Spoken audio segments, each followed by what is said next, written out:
ஆனா என்னன்னு பார்த்தோம்னா, நம்மோட மாநிலத்திலேயே வந்து நம்முடைய சபாநாயகர் வந்து ஒரு ஸ்டெல்லா மாரிஸ் கல்லூரியில வந்து ஒரு நிகழ்வுல பங்கெடுக்கிறார். அவர் எந்த இடத்துல போறோம்னா, கருக்கலைப்புக்கு எதிராக ஒரு அமைப்பு நடத்துறாங்க. அதுல பங்கேற்று இறை நம்பிக்கையோட ஒப்பிட்டு பேசக்கூடிய இடத்துக்கு போயிருக்கிறார். பெரியார்லாம் கருக்கலைப்பு குறித்து பவர்ஃபுல்லா பேசின ஒரு நிலப்பரப்புல இன்னைக்கு வந்து என்னன்னா அருக்கலைப்பு இல்ல, கருப்பையே கருப்பையை எடுத்து கோவம். அது அந்த அவருடைய அது பேசின ஒரு புள்ளி இருக்கு.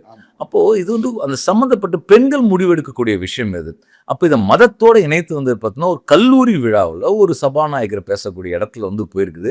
இதுதான் நாம வந்து இங்க வந்து விமர்சனத்துக்கும் விவாதத்துக்கும் உட்படும். பட் இது என்னன்னா ஒரு சயின்டிபிக் டெம்பர் இருக்கு இல்லையா? நீங்க வந்து சுதந்திர அதை சொல்லுது. அப்போ சயின்டிபிக் டெம்பர் அறிவியல் பூர்வமான மனப்பான்மை கருத்தோட்டத்தை வளர்த்தெடுப்பது என்பது இந்திய சுதந்திரத்தினுடைய ஒரு அடிப்படையான விஷயம். அப்போனா வந்து என்னன்னா கல்வி வளாகங்கள் வந்து சமூகமும் இந்த அறிவியல் கண்ணோட்டத்தை வளர்த்தெடுக்கணும், அறிவியல் பூர்வமான சிந்தனை வளர்த்தெடுக்கணும். ஆனால் அறிவியல் பூர்வமான கருத்தோட்டத்தை சிந்தனை வளர்த்தெடுப்பதில் இந்த 80 ஆண்டுகளில் இந்தியா எங்க போய் நிற்குது?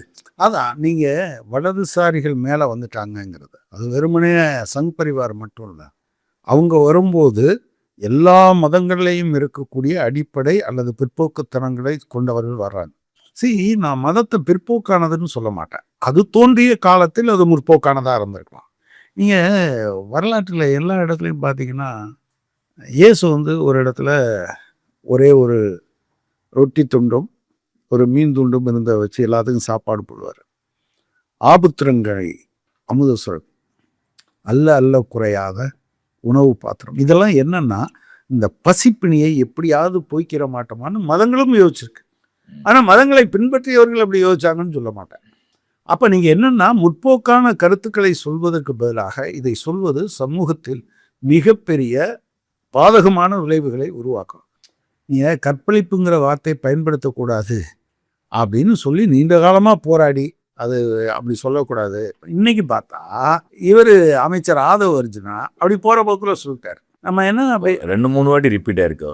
அது ஏன் அது அதனுடைய சீரியஸான விஷயங்கள் அது உடனடியாக எதிர்க்கப்பட்டிருக்க வேண்டும். அது என்னன்னா ஒரு பெண்ணை அக்யூஸ் பண்ணுது. அதாவது எவனோ ஒரு தப்பு பண்ணுறான், அதன் காரணமாக இவர்களுடைய புனிதத்தை இழந்து விட்டதாக அது அந்த கடந்த காலத்தில் இருந்தது இருக்கு இல்லையா? முதல் நிலை கற்பு, 2ஆம் நிலை கற்பு, 3ஆம் நிலை கற்புன்னு வச்சுருந்தாங்கல்ல, அதனுடைய தொடர்ச்சி இது. அப்போ இந்த மாதிரி பேசுறது, இப்போ சபாநாயகர் விழிப்பாக இருந்திருந்தாருன்னா கட்டாயம் என்ன சொல்லியிருக்க முடியும்?